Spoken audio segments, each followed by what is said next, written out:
Hot takes, great debates, highlights, basketball. Yeah, the Los Angeles Lakers continue to shop Kyle Kuzma.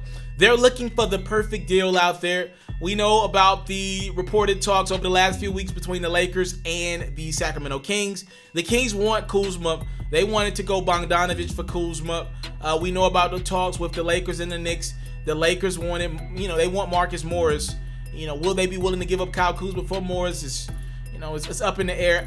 Look, we've seen Kyle Kuzma this season not be his normal self. Number one, obviously when you acquire a guy like Anthony Davis, Kuzma essentially was the number 2 option to me last year for the Lakers. I watched a lot of Laker basketball last year.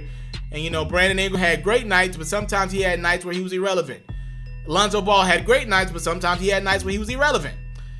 Kyle Kuzma was pretty much the second, the most consistent guy outside of LeBron. Him and JaVale McGee last year for the Lakers. You fast forward this year, most people, if you don't watch basketball, most people say, yeah, Kyle Kuzma, the third option, he's had to take a step back to Anthony Davis. That's not inaccurate, but you're not telling the whole truth. Yes, Kyle Kuzma has had to take a step back to Anthony Davis, but if you actually watch the games, it's been a lot more than that, right? Some nights Dwight Howard does have it going, and if the Lakers see it, so there's like a gift and a curse to playing with guys like LeBron and Rondo, right?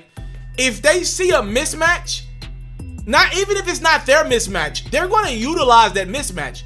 So a lot of nights in the NBA, you look up, and it's Dwight Howard and Anthony Davis taking on the Charlotte Hornets. So you look down low, it's like Miles Bridges trying to guard Anthony Davis or Dwight Howard or something like that.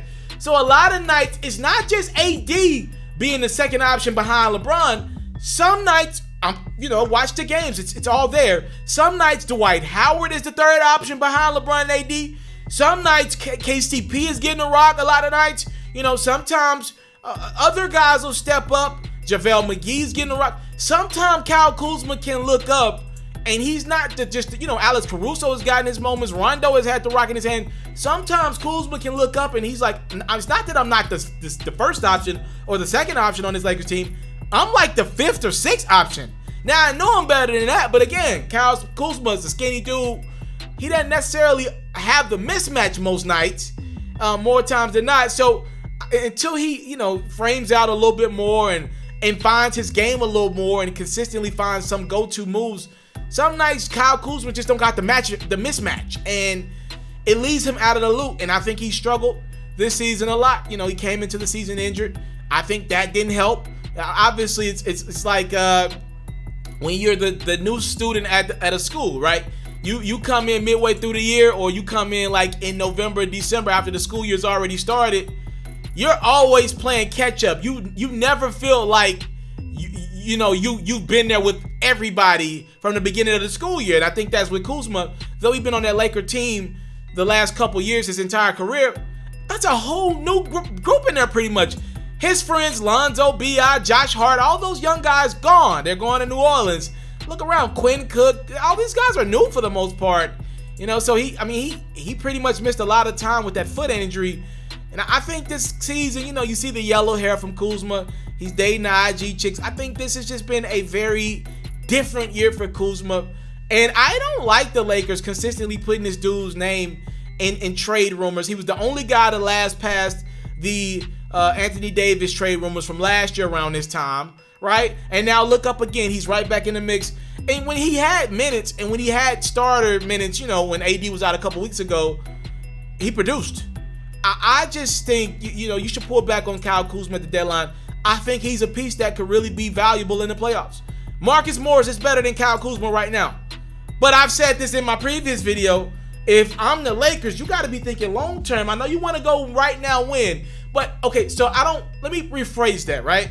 I'm not going to use the term long term, but you got to be thinking short long term, right? The next 2 to 3 years while this championship window is still open with LeBron being signed, right? So not long term. I want to rephrase that. Short long term, the next 2 to 3 years, you have to be thinking there is a chance Anthony Davis, who is a free agent this summer, never forget that Anthony Davis is a free agent this summer, unrestricted.